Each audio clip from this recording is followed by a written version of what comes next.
ሐሳፍ ሹማሊቪዝ ይባላል። ሕግ የተማረ ጠበቃ ነው።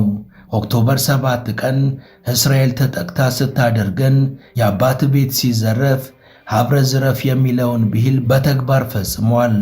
እስራኤል የቀድሞ ጦር አባላትንና ተጠባባቂ ጦሯን በጠራች ጊዜ ነበር የቀድሞ ባለማዕረግ ወታደር መስሎ በደቡብ እስራኤል ወደሚገኘው የእስራኤል የጦር ሰፈር ያቀናው።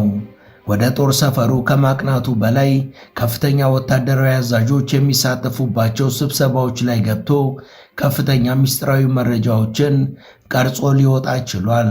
ሐሳፍ የተካፈለበት ስብሰባ የእስራኤል የወቅቱ መከላከያ ሚኒስቴር ዮአቭ ጋላንት የተሰበሰቡበትና የምስጢራዊነት ደረጃውም ጥብቅ የሚባል ነበር።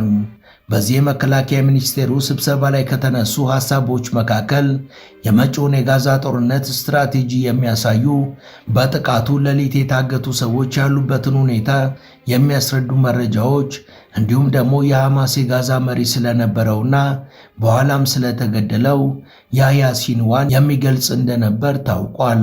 ሐሳፍ በዚህ ስብሰባ ላይ በመገኘቱና ምስጢራዊ መረጃዎቹን ቀድቶ በመውሰዱ የጋዛ ጦርነትን ሂደት እንዳስተጓጎለ ይታመናል።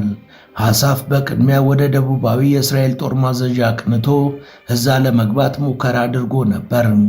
ነገር ግን የደህንነት ፍተሻውን ማለፍ ስላልተፈቀደለት ሳይገባ ቀርቷል።